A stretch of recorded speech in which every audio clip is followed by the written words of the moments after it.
Hey guys, welcome to another video, and I found some more footage. My trip to Vancouver, Canada. Yes, well, I guess it was around 5 months ago. I went to the Vancouver Retro Gaming Expo, and it was me, Hancock, and our buddy Rick from the Portland Retro Gaming Expo. Now, I've been to this expo, it's been twice that I've been to this expo. It's been a long time. I think the last show I went to was either in 2017 or maybe 18. So I was really excited to go to this event with friends. And also, this event is only one day, but it's really long. I believe at the time it was going for I think around, starts at 9 and it ended at 9 p.m. at night. Maybe I could be wrong, but I'm pretty sure it was close to that, maybe 8 p.m. at night. But anyways, going to this event, found a lot of great games, like really, I would say awkward stuff that I really wouldn't usually find in other places, I would say. But still, I was very happy. You guys know how I pick up games. I pick up the weird, the stuff that no one's looking for usually. So usually I don't have any competition, thankfully. What was really cool about this trip as well is that Johnny Millennium hit me up, and we got to hang out and talk and play games, which was awesome. Man, talking to Johnny was really just therapeutic, I would say, man. He's a really down-to-earth guy, and it's like hanging out with him, it's just like we've been hanging out for years. So awesome guy. But before I got to hang out with Johnny, I got to check out one of the local gaming stores, which I wanted to show you guys here. Now, we did some game hunting before the show.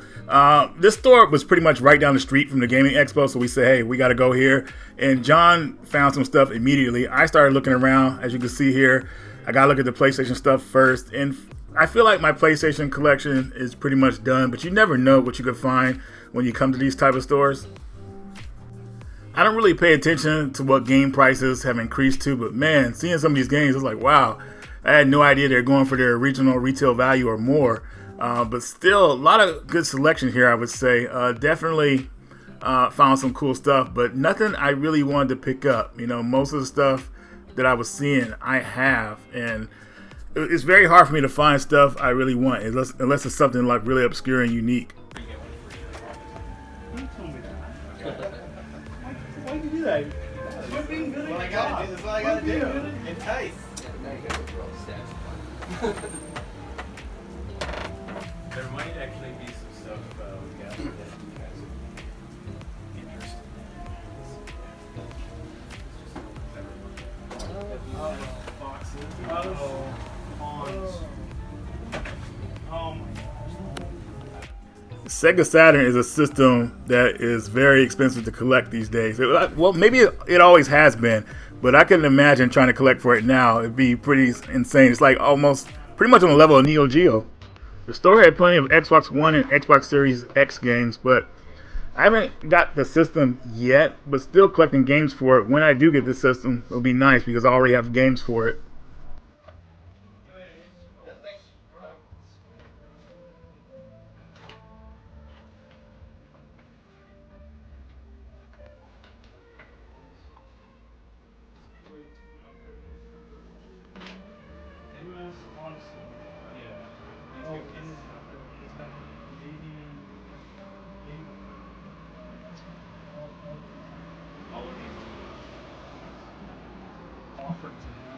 And if he really wanted the baseball. It was funny that John immediately found something he wanted. He loves Odyssey type stuff, so he found a couple items for that system. And it was like, a kid at a candy shop. He was really happy and ecstatic about it. Now, I did find some imports I was interested in, but the thing with imports, you got to do some research, and I wasn't getting good signal to look at gameplay footage. So, unfortunately, I passed on a lot of this stuff, but I wish I would have went back and got it. Now here are the items behind the big glass, and of course I'm looking at that Mega Man X3 in box. That is lovely, but unfortunately I'm not collecting for the Super Nintendo right now, so I had to pass on that. Pretty nice. Nice Vader there. See him? I do have a number. Booyah! I gotta do video on that.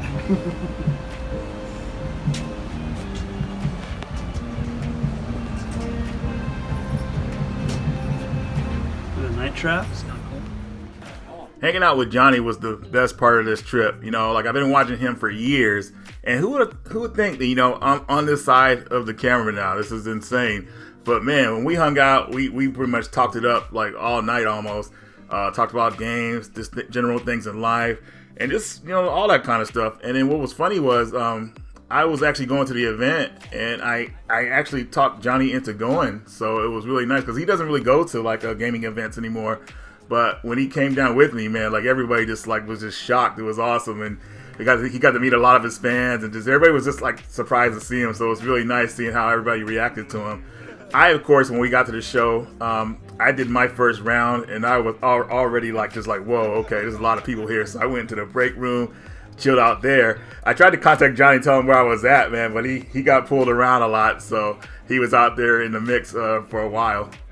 I've been to so many of these events over the years, and I feel like I've been to so many that I'm kind of tired of them. But after the whole COVID thing, really made me miss these type of events. So I'm happy they're back. I'm happy to be going to a lot of them again, and just meeting all the fans and just finding all the obscure stuff.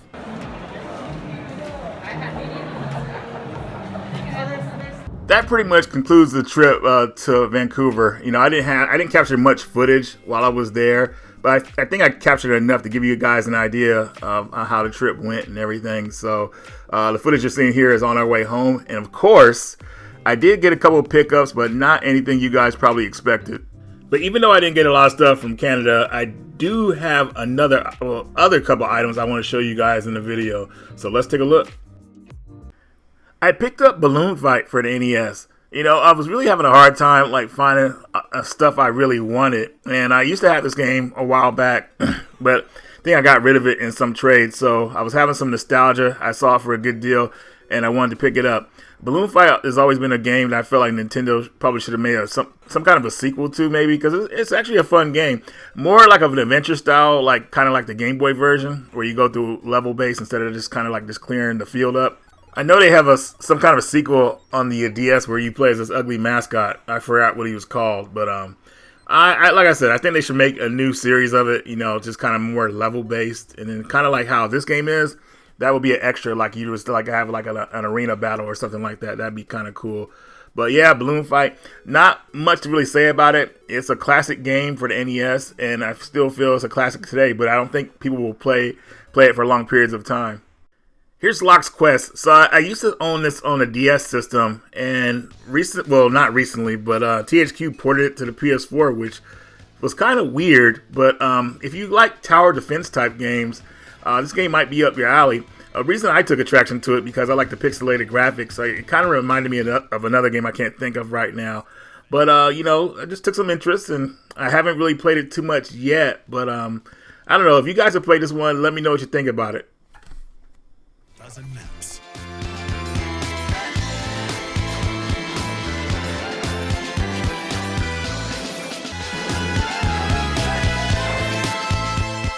So I love finding PlayStation demo disc, and I found a lot of them here at the show. I usually keep track of which ones I have, but unfortunately I wasn't getting good signal, and I didn't have my picture saved on my phone. So this guy had a lot of discs, and I just bought them all. And I did get some extras that I already have, but I'm okay with that. I like collecting PlayStation demo discs because there's history on those discs where it'd be interviews or just certain codes and tips, things like that. It's very important to me, and it's really cool now that somebody's actually uploading those demo discs on YouTube, so you can see what's included with them in each volume. So pretty cool stuff. That's pretty much all I got at the show. But to add to the pickups part of the video, I did get something else that's really cool. I got this retro box, and what these are, they're pretty much mystery boxes that come with all kind of different types of games in them. Now, depending on what you pay, you can get all kind of goodies in this box. This is what I got in mine.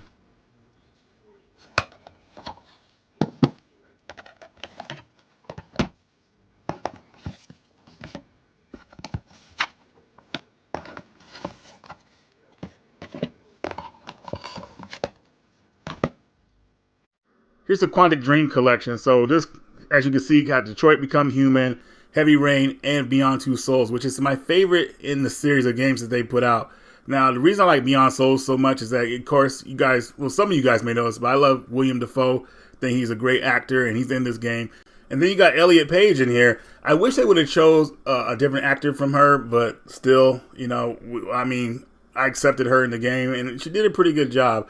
But still wish they would have chose somebody else. But anyways, this game is about it's about the future and past kind of coming together. The game is told in a weird narrative form where stuff happens like towards the middle of the game, and show you something that happened early in the game and something later in the game, and it kind of like all intertwines like later in the game, of course, and then you start to understand it.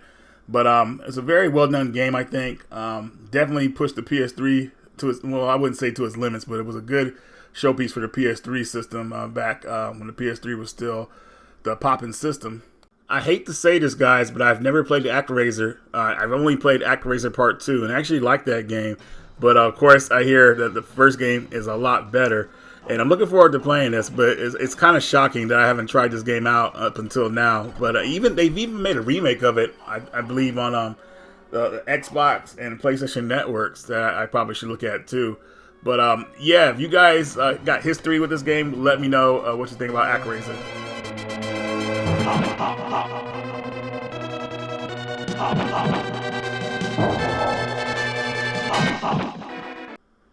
Super Putty is actually, well, it looks like a decent game, I would say. The only thing that turned me off from this game back in the day when I was a kid was that, the mascot is just not someone I would actually want to use. Like they had used a better mascot than some Putty, or just somebody like some kind of animal or something like that, like they did back in the day.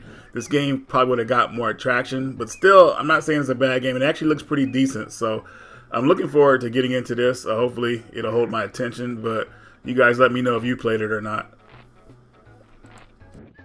Here's Metal Gear Solid 2, Sons of Liberty. Now, I know this game needs no introduction, but it was very nostalgic to get this in the box.